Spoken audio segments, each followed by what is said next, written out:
Eu sou Leandro Viana e vou comentar sobre a série O Instituto, que é baseada no livro do Stephen King de 2019 e vai atrair a atenção do público principalmente ali por causa dos mistérios. Claro que ela não é uma série perfeita, é uma série da MGM, mas somos apresentados ali ao Luke Ellis, um guri de 14 anos que tem um QI altíssimo, né? Faz brincando ali uma prova de admissão para uma faculdade. Aliás, né, esse ator se chama Joey Freeman e é filho do Marty Freeman. Mas o Luke, além de ser mega inteligente, ele também tem poderes telecinéticos, consegue mexer as coisas com o pensamento. E a cena da pizzaria nos mostra que quando o Luke ele sofre pressão emocional, né? No caso ele está falando sobre a sua ida para o Mitch, tentando convencer os pais que isso vai ser algo positivo. Nisso o Luke acaba movendo aquela bandeja de pizza. Logo ele não controla ali os seus poderes. Infelizmente esse sonho não vai se realizar tão cedo porque o Luke é sequestrado naquela mesma noite ali e levado para o Instituto, onde vai fazer exames e testes para um projeto que dizem que vai salvar a humanidade. E o quanto mais ele colaborar para isso, mais cedo volta para casa. Enfim, essa é a grande premissa de O Instituto e sem enrolação agora, aumenta o volume porque depois da vinheta eu vou te falar todos os detalhes desses dois primeiros episódios.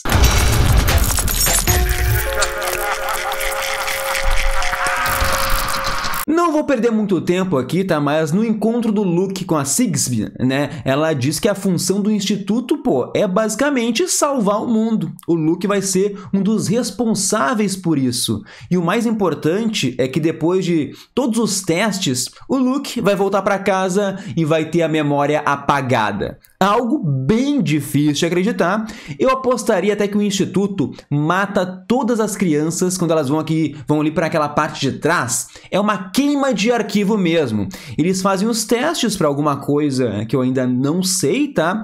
E quando descobrem que aquela criança não tem o poder específico, eles devem descartar. E naquela cena do Luke, que ele tá com o Nick, né, na pracinha, e ao longe eles estão vendo uma fábrica soltando fumaça preta, eu apostaria que aquele lugar é tipo ali um abate, um matadouro. Eles queimam os corpos, né? São cremados para destruir qualquer prova de que uma criança esteve no Instituto. Mas claro, né, que o episódio tem seus probleminhas ali, como por exemplo, a Kali beija o Luke do nada 2 vezes, sem explicação, sabe? Até o momento são cenas desnecessárias, a não ser que exista uma explicação, sei lá, que ela consegue ler melhor a mente depois de beijar alguém, que consegue fazer uma conexão.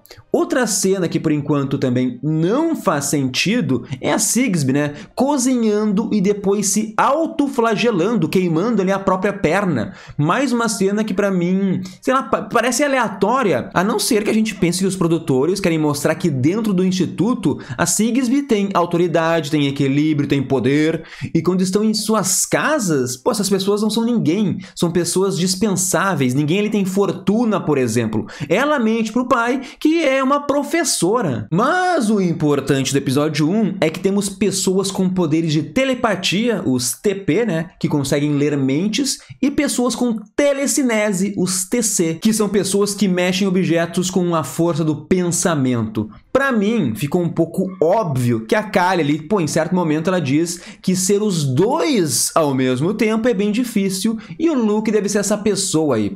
E o Instituto deve estar procurando alguém com os dois dons. E quem só apresenta um deles é descartado como se fosse gado. Além disso, tu pode ter também uma segunda classificação de poderes aí, né? É o negativo ou positivo. O negativo é quando alguém não consegue controlar os seus poderes voluntariamente. E o positivo é aquele que tem controle dos poderes. E agora, se tu chegou até aqui, não custa nada dar um like no vídeo, te inscreve no canal, ativa o sininho. Tudo isso para ajudar o Nerdverso. E caso você não faça, amanhã vai acordar em um instituto e o pior, tu nem vai ter poderes. Já o segundo episódio nos mostra que a Sigsbee não está no controle do instituto, né, como ela pensa, beleza, né? No papel ela é a diretora ali que toma as decisões. Mas o Stackhouse, nossa, é um ardiloso ali. Pelas costas ele tá meio que armando um golpe, tá jogando um xadrez bem arriscado. Então nesse arco a gente teve algo mais político. Naquela ligação com o grande chefe do instituto, o Stackhouse, pô, foi malandrão, falou ali uns fracassos da Sigsbee, né, da coleguinha, e ele tem esse jeito mais educadão, eu diria. Só que no final do episódio, ele pode ter nos mostrado que o Stackhouse é um grande traidor. Ele foi atrás do Dr. Hendrix e tentou convencer ele a roubar algumas crianças valiosas e vender para alguma empresa privada. Eu ainda não sei se isso é real aí, ou se o Stackhouse tá jogando um verde, é mais um teste de lealdade, até porque a gente viu que a outra recrutadora não era confiável, ela ia contar os segredos do instituto para a suposta repórter e acabou ali sendo morta. Mas o Hendrix disse assim que, mesmo que concorde com esse trabalho paralelo, a Sigsbee é o grande problema.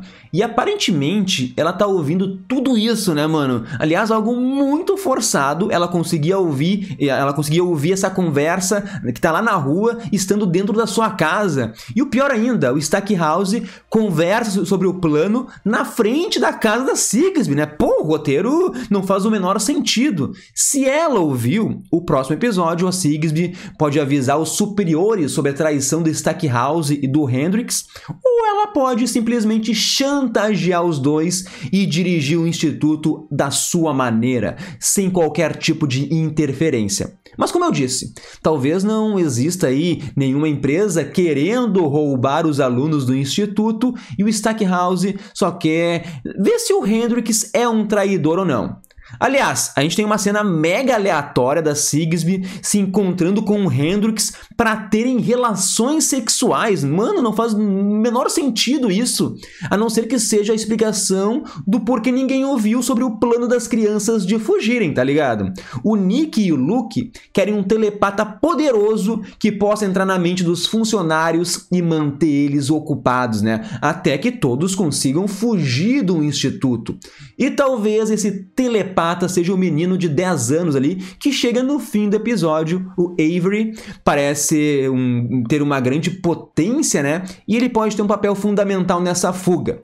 Claro que se o instituto descobrir o plano, o guri vai ser o próximo experimento a ser descartado. E eu fico curioso para saber o que é tal a caixa dos sonhos, né? Os moleques falam que esse teste aí traz os piores pesadelos e ele reproduz como se fosse um filme de terror. Eu quero ver como é que a série vai mostrar isso. Espero que seja realmente assustador. E eu aposto que nenhum funcionário de lá presta, nem aquela Maureen, que é toda empática, né? Pega na mãozinha da Iris pra ela não ter medo de ir pra parte de trás. Talvez ela seja até a pior de todas. O Tony, pelo menos, ele mostra que é um filho da mãe desgraçado, dá tapa na cara de criança, se orgulha de fazer ali os experimentos, né? E se a parte de trás não for um abate de crianças, eu chutaria que todos devem ficar em um quarto, conectados por algum tipo de dispositivo, sei lá, para tentar sugar o poder delas, não sei. Talvez isso tenha a ver também com a caixa dos sonhos ou algum outro experimento.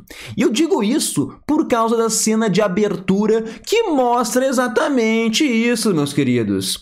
E sobre quem realmente manda no instituto, a gente pode ver que é uma pessoa religiosa, tá segurando um terço na mão, então a série pode trabalhar o fanatismo, mas ele também tem fotos com o presidente Ronald Reagan, né? O que coloca ele em um lado conservador. Mas eu ainda fico um pouco confuso porque ele diz que responde a um comitê, logo devemos ter uma grande organização e eu não duvidaria que existam aí mais institutos espalhados, sabe? E antes de falar do Tim, deixa eu aproveitar para fazer um convite especial para vocês, para participarem do Clube Nerdverso. Nós temos planos a partir de R$ 4,90, é como se fossem os membros do YouTube. Todo mês tem sorteios de prêmios para um membro, tem sorteios de ingresso toda semana. Vocês também entram no nosso grupo do WhatsApp pra gente conversar de filmes, falar sobre o instituto, falar do dia a dia, sabe, de outras séries. Quem faz parte do Clube Nerdverso, quem acredita no nosso projeto, o nomezinho, ó, sempre aparece aqui do lado. Muito obrigado a todos vocês. E eu vou deixar o link para quem quiser participar do Clube Nerdverso na descrição desse vídeo, tá? Lá vocês encontram também todos os benefícios. Voltando para a série, né, junto de tudo isso, a gente tem uma história paralela do Tim, pô, que chegou no Maine de carona, né, mesmo lugar onde fica um instituto, e lá consegue um trabalho de vigia noturno. A série parece bem previsível, né, clichê também nesse roteiro, onde está dando indícios que ele e a Wendy vão ter ali um romance, e os dois, por apresentarem ser pessoas do bem, eles devem ser responsáveis por ajudarem as crianças a fugir do instituto. E talvez, pô, eles comecem a receber mensagens dos telepatas para isso, sabe? Aliás, né, eu gostei daquele mecanismo que o Tim ele carrega durante a sua ronda. É tipo um ponto que ele precisa ali passar as chaves para mostrar que realmente fez o caminho, que realmente desempenhou ali o seu trabalho de vigia noturno. Outro ponto interessante é que o Tim conhece uma moradora de rua, a Anne, que é uma telepata e também acredita nas teorias da conspiração. Pô, imagina, tu ter o poder de ler mente, isso pode te enlouquecer, mano, com o tempo, sabe? Com certeza é verdade que a filha da família Sloane, né, não foi um acidente. Eu apostaria até que tem a ver com o instituto. A Wendy nos contou que essa menina morreu afogada em um lugar chamado Red Steps. Talvez essa menina tenha conseguido escapar do instituto e na fuga caiu nesse lugar aí que tem uma correnteza mortal e não resistiu. Logo, não foi um acidente. A Anne também falou sobre os skinwalkers, né, que parecem com humanos, mas não são, e a única maneira de diferenciar é o dedinho do pé torto, o mindinho. Bom, eu acredito que essa informação seja importante para algo. Não consigo agora criar alguma teoria para isso, né? Por enquanto. Enfim, todo aquele esquema do Tim ajudar o gerente da lojinha que tomou um tiro é pra mostrar que ele é foda. Pô, ele é tipo o Superman, né? Salvou a vida do cara com vaselina, durex e fralda. E ainda deu os créditos pro policial que ficou... Pô, teve um piripaque, né? Por causa da sua insegurança com aquela situação. Então o Tim se mostrou calmo, é uma pessoa com caráter e por isso ele é o grande cotado pra salvar as crianças. Eu apostaria que o telepata vai chegar até o Tim porque o Tim é uma pessoa de bom coração. Mas, gurizada, comentem o que acharam do episódio em si, mandem as teorias de vocês, né? 2 episódios pro começo de O Instituto. Nós nos encontramos aqui no próximo vídeo. Não se esqueçam de ouvir o podcast Nerdverso. Mas é isso aí, pessoal. Tchau, tchau!